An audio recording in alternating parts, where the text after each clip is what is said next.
BTC को लेकर के सुनवाई हो रही थी वो खत्म हुई है। बहुत लंबी सुनवाई जो है ये चली है, 2 घंटे तक ये सुनवाई हुई है, जिसमें बहुत सारे मैटर्स उठाए गए। सारा पॉइंट्स तो मैंने लिखा है, वो सारे पॉइंट्स पर हम डिस्कस करेंगे ही करेंगे। आगे क्या क्या चीजें हुई हैं उस पर भी बात करेंगे। फाइनली जस्टिस शील नागू का क्या कहना था उस पर भी देखेंगे। एंड झुकाव जो आप लोग पूछते हो कि किसका पलड़ा भारी लगा, उस पर भी बात करेंगे। सो फ्रेंड्स, चैनल पर पहली बार विजिट करें तो चैनल को सब्सक्राइब कर लेना, बेल आइकन को हिट कर देना, जिससे जब भी कोई अपडेट दिया जाए इमीडिएट आप तक इन्फॉर्मेशन पहुंचे बीएड वर्सेस बीटीसी से रिलेटेड। देखिए, सबसे पहले तो केस का सिनारियो आप देख सकते हो यहाँ पर। आज की जो आर्ग्यूमेंट हुई है ना, मतलब एकदम ऐसा नहीं है कि भाई बीएड के एडवोकेट ने सिर्फ अपना जो है पूरा ये लगाया है। बीएड हो, डीएलएड हो, हर एडवोकेट ने अपनी जितनी उनकी समझदारी है, जितनी चीजें हैं, सब लगा दिया है। और एक टाइम तो ऐसा आया था कि आर्गुमेंट इस तरह से चल रहा था कि इवन जस्टिस शील नागू को भी कहना पड़ा कि अगर इस तरह से हम आर्गुमेंट करते रहे तो इसका एंड नहीं होगा, तो हमें पॉइंट्स पर आना होगा और पॉइंट के थ्रू ही डिस्कशन जो है करना होगा। तो बातें चलते हैं, एक एक पॉइंट के थ्रू बात करते हैं। यहाँ पर देख सकते हो आप लोग, पटवालिया सर यहाँ पर दिखाई दे रहे हैं, मीनाक्षी मैम यहाँ पे दिखाई दे रही हैं, गोपाल सर। आज गोपाल सर का जो है आर्गुमेंट एकदम, मतलब ऐसे तो ये करते ही है, वो हमने सुप्रीम कोर्ट वाले में भी देखा था, बट आज जो इन्होंने आर्गुमेंट किया है वो भी है। फिर उसके बाद मनदीप कालरा सर का भी है। तो ऐसे करके बहुत सारे लोग हैं। यहाँ पर भी जो एडवोकेट आए थे उन्होंने तो पूरा पासा एक तरह से मैं बोलूंगी पलट दिया है। तो अभी सभी चीजों को हम एक एक करके लेते हैं, ठीक है। सबसे पहली अगर बात मैं करूंगी कि आज क्या हुआ एमपी हाई कोर्ट में, तो स्टार्टिंग तो इसी से हुआ था भाई कि सुप्रीम कोर्ट का जो फैसला है उसको उसी तरह से लागू जो है कर दिया जाना चाहिए। और डेटा, टेबुलर डेटा मांगा गया कोर्ट की तरफ से, जो कि सरकार, जैसे आप जानते ही हो कि राज्य सरकार जो है उसको नहीं दे पाई थी।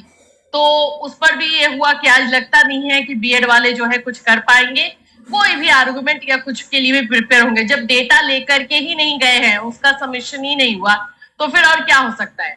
तो ये सारी चीजें हैं। स्टार्टिंग जो है हम करते हैं सुप्रीम कोर्ट के ऑर्डर को लेकर के हुआ।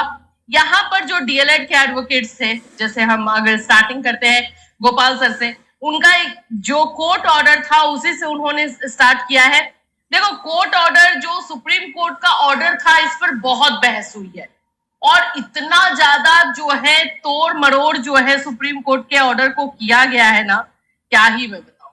पूरी तरीके से सुप्रीम कोर्ट का ऑर्डर जो है अपनी तरफ से इवैल्यूएट किया गया है। तो सुप्रीम कोर्ट के ऑर्डर में जो डीएलएड के एडवोकेट थे उन्होंने बताया कि यस, इनका डिसीजन प्रोस्पेक्टिव है। जस्टिस शील नागू ने भी कहा कि जो डिसीजन दिया गया है वो प्रोस्पेक्टिव नेचर में है। जस्टिस शील नागू का भी यही कहना था, लेकिन इस प्रोस्पेक्टिव नेचर में 2 कंडीशंस जो है वो लगा दिए गए हैं और कंडीशंस होने की वजह से इसको हमें जो है अच्छी तरीके से इवैल्यूएट करना होगा। तो यहाँ पर जो चीजें हुई कि सबसे पहला जो कंडीशन था सब्जेक्ट टू आउटकम वाला मैटर, इसको क्लियर किया गया है। वहां पर जो ये लिखा गया है कि सब्जेक्ट टू आउटकम का मैटर नहीं होना चाहिए, इंटरिम ऑर्डर और इन सभी चीजों को के बारे में, इस पर हम अभी आएंगे कि किस तरह से इस चीजों को पलटा गया है। लेकिन उसके पहले हम बात कर लेते हैं कि स्टेट ने जो है अपना अभी टेबुलर डेटा दिया नहीं, जो कि जस्टिस को चाहिए था, जिस पर वो फैसला देने वाले थे। यहाँ पर जो है केसरी नंदन वाला मामला बहुत उठा है। केसरी नंदन वाले मामले पर बहुत बहस हुई है। फाइनली एक तरह से ऐसा लग रहा था कि उस केसरी नंदन वाले मामले की वजह से जो है ये पूरी तरीके से पलट जाएगा। तो केसरी नंदन वाले मामले में हुआ है कि भाई उन लोगों को नौकरी मिली है तो बाकी लोगों के साथ अन्याय क्यों होगा, क्यों उनको हटाया जाएगा, ये सारी चीजें जो है इसमें हुई है। और अब आ जाते हैं डेट पर, क्योंकि स्टेट की तरफ से डेट सबमिट नहीं किया गया था, लेकिन एडवोकेट्स जो है अपनी तरह से पूरी तरीके से डेट जो है निकाल करके लाए थे। सबसे पहला तो बात हो जाता है इंटरिम ऑर्डर का, जो कि मीनाक्षी मैम ने भी बोला, गोपाल सर ने भी बोला कि इंटरिम ऑर्डर जो है वो 7 जुलाई 2022 को गया और उसके बाद से सब जो एमपी वाला मामला हुआ मध्य प्रदेश वाला, वो एक तरह से चैलेंज हो गया, और चैलेंज हो गया तो वो भाई मैटर जो है पहुंच गया कोर्ट में। तो ये सब्जेक्ट टू आउटकम का मैटर जो है तो ऐसे ही बन जाता है। इसमें यहाँ पे जो तोड़ा गया है ना, मैंने आपको बताया क्या था, वो डिपेंड करता है एडवोकेट्स के स्किल पर, वो किस तरह से बातों को तोड़ते हैं। देखो मीनाक्षी मैम, गोपाल सर, जितना हमने समझा था वही बात को वहां पर भी उन्होंने भी रखा है भाई, कि ये सब्जेक्ट टू आउटकम का मैटर है। इंटरिम ऑर्डर जो है 7 जुलाई को हुआ है, तो उसके अकॉर्डिंग जो है ये चीजें निकल कर आती है, और फिर ये मामला सब्जेक्ट टू आउटकम का बन गया। लेकिन जो कोर्ट ऑर्डर था सुप्रीम कोर्ट का, बीएड के एडवोकेट्स ने जो है पलटा है। उन्होंने ये कहा है कि जो कोर्ट में कोर्ट ऑर्डर दिया गया है उसमें ये कहा गया है कि बीएड के कैंडिडेट्स की तरफ से जो है किसी भी तरीके का इंटरिम रिलीफ या इंटरिम ऑर्डर के लिए वो नहीं जानी चाहिए। सोचिए। अच्छा चलो एक बार मैं बताती हूँ, मैंने तो एग्जैक्टली जैसा लैंग्वेज उन्होंने बोला वही मैंने लिख भी दिया है। यहां पर जो है उन्होंने बोला है कि, बता देती हूँ मैं, ये बातें एडवोकेट्स जो बीएड के थे उन्होंने बहुत अच्छी तरीके से उठाया है कि बीएड जो कैंडिडेट है जो अपॉइंट हो चुके हैं या फिर जिनका अपॉइंटमेंट हुआ है, वो उनकी तरफ से किसी तरह का जो है केस या फिर वो कोर्ट में नहीं जाने चाहिए। अगर वो those candidates who went to the court, तो उनको जो है प्रोटेक्शन और रिलीफ जो है इस सुप्रीम कोर्ट के ऑर्डर के तहत नहीं मिलेगा। और इसमें उन्होंने 2 स्टेट का नाम लिया, एक छत्तीसगढ़ और एक राजस्थान का, क्योंकि छत्तीसगढ़ के स्टूडेंट कैंडिडेट्स जो थे वो भी सुप्रीम कोर्ट गए थे काउंसलिंग में शामिल होने के लिए, वो अपनी बातों को रखने के लिए, और सेम राजस्थान वाला भी मामला उन्होंने उठाया। लेकिन एमपी के मामले को उन्होंने बोला कि no, we are very happy with a B Ed candidate, जो भी बीएड का सिलेक्शन हुआ है हम लोग खुश हैं। तो हम लोग, ना ही हमारे इधर के कोई जो है कैंडिडेट गया है, ना ही कुछ ऐसा हुआ है, तो इसमें कोई प्रॉब्लम नहीं है, तो इनको प्रोटेक्शन मिलना चाहिए। ये चीज जो है वहां पर बोल दी गई है। पेज नंबर 7 को जो है बार बार यहाँ पे उठाया गया है। अब बात करते हैं, मुझे लगा था कि डीएलएड एडवोकेट्स जो है ये कोलकाता हाई कोर्ट वाले मामले को उठाएंगे, लेकिन यहाँ मैं दिखा दूं कि कोलकाता में जो डिसीजन आया इसको बीएड वालों ने उठाया, और कैसे उठाया है ये भी देखो। कोलकाता का जो डिसीजन आया है उसमें एज इट इज जो है उसको सुप्रीम कोर्ट वाले फैसले को लागू कर दिया गया है, और स्टेट के ऊपर बोला गया है कि स्टेट जो है सुप्रीम कोर्ट के फैसले को लागू करे, राइट। यही चीज बीएड के एडवोकेट ने कहा कि सुप्रीम कोर्ट ने जो कहा है वही कोलकाता हाई कोर्ट ने एज इट इज लागू किया, उसमें भी यही चीजें कही गई हैं, यही स्टेट लागू करेगा, तो स्टेट के ऊपर छोड़ देना चाहिए कि स्टेट अपने तरफ से करे। तो अब आप भी जानते हो कि एमपी स्टेट जो है बीएड को बचाने के लिए क्या क्या कर रही है, तो फिर एमपी स्टेट क्या करेगी अगर उनके ऊपर छोड़ा जाएगा तो फिलहाल जो है ये बीएड जो है एडवोकेट ने दिखाया। यहाँ पर बात करूं, क्योंकि डीएलएड वालों का भी आर्गुमेंट स्टार्टिंग में तो ऐसा चला जैसे लगा कि बीएड कहीं टिकने वाला ही नहीं है। चलिए, यहाँ पर जो है डीएलएड एडवोकेट्स का जो है जो भी कहना था, जो रूल्स के अकॉर्डिंग जो कोर्ट ऑर्डर था उसके अकॉर्डिंग उन्होंने कहा नोटिफिकेशन में शामिल होने चाहिए। दूसरा है कि सब्जेक्ट टू आउटकम अगर होता है कोई मामला तो उनको इंक्लूड नहीं किया जाएगा, यही बात उठाया गया। मीनाक्षी मैम ने पूरा डेटा जो है बता दिया कि कब किस तरह से जो है रिक्रूटमेंट हुआ है। 7 जुलाई 2022 को इंटरिम ऑर्डर लाया गया है ये एमपी वाले मामले में। फिर उसके बाद से पूरा डेटा, कब रिक्रूटमेंट हुआ, कब कौन सा प्रोसेस हुआ, ये वो सारा जो है उन्होंने बताया।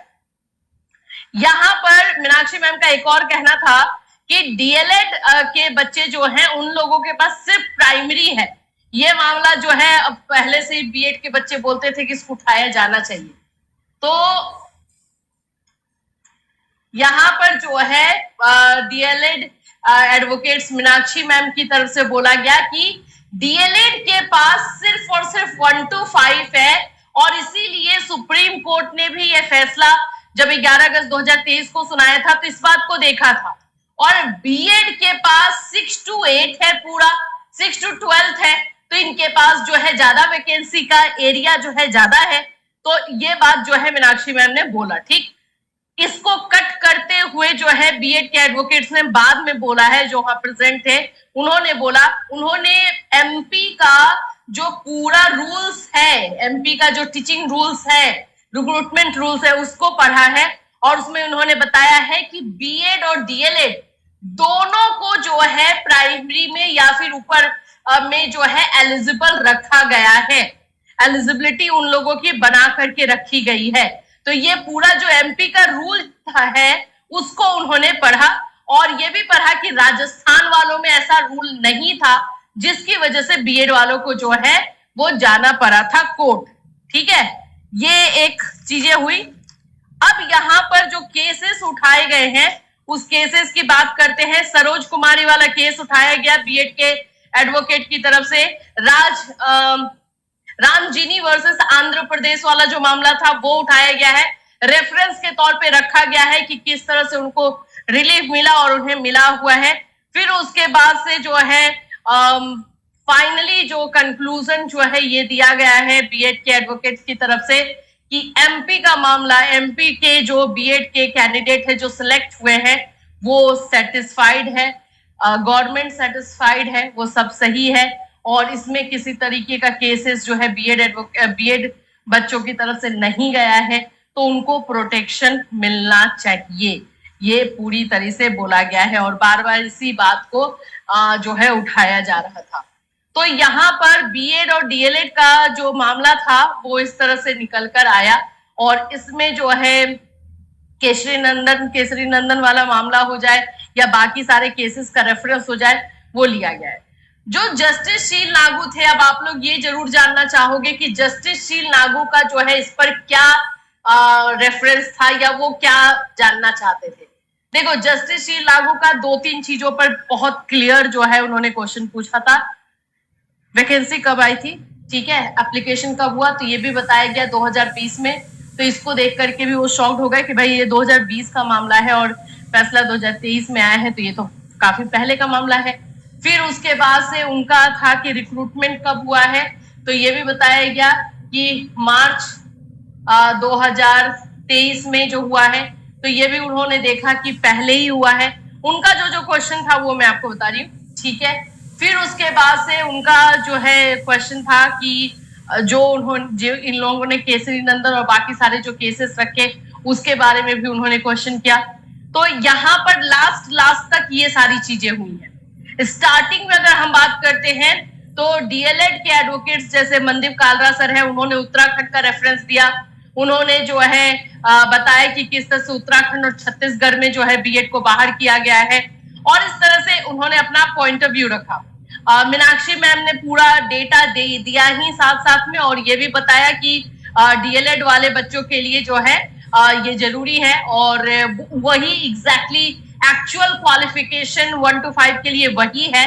और सेम टू सेम आपको गोपाल सर है, उन्होंने भी अपनी बातों को रखा, पटवालिया सर ने भी अपनी बातों को रखा और यही रखा है कि जो ऑर्डर दिया गया है उस ऑर्डर में जो बात हुई है वो बात हुई है कि बीएड कैंडिडेट्स, जो भी बीएड कैंडिडेट्स अगर वो कोर्ट जा रहा है या किसी भी इंटरिम रिलीफ के लिए जा रहा है तो उन लोगों को प्रोटेक्शन नहीं दिया जाएगा, लेकिन जो नहीं गए हैं कोर्ट उन लोगों को प्रोटेक्शन मिलेगा क्योंकि उनको नौकरी से निकालना सही नहीं है। ये बात जो है ऑर्डर में बोला गया है, नोटिफिकेशन में शामिल होना चाहिए ये ऑर्डर में बोला गया है, ये भी है। और ये भी बोला गया है कि रिक्रूटमेंट जो है वो 11 अगस्त 2023 के पहले होना चाहिए, ये भी है। तो ये सारा पॉजिटिव पॉइंट भी रखा गया है कि ये सारी चीजें हैं। अब यहाँ पे हुआ क्या है, तो फैसला जो है रिजर्व रख लिया गया है, अब इसमें फैसला सुनाया जाएगा। लेकिन जस्टिस शील नागू ने बोला है कि स्टेट को अपना जो है टेबुलर डेटा देना पड़ेगा कि कब कैसे जो है रिक्रूटमेंट हुआ है, कब वैकेंसी आई थी, कब सिलेक्शन हुआ, ये बीएड कैंडिडेट्स का ये टेबुलर डेटा जो है स्टेट की तरफ से जस्टिस शील नागू ने मांगा है और उसके बाद से जो है फैसला सुनाया जाएगा। तो अब एमपी वाले मामले में कोई सुनवाई नहीं होगी, डायरेक्ट फैसला आएगा। जो चीजें हुई वो मैंने आपको बता दिया। अब इसके ऊपर खुद से आप अंदाजा लगा सकते हो कि क्या चीजें हो सकती है और क्या नहीं।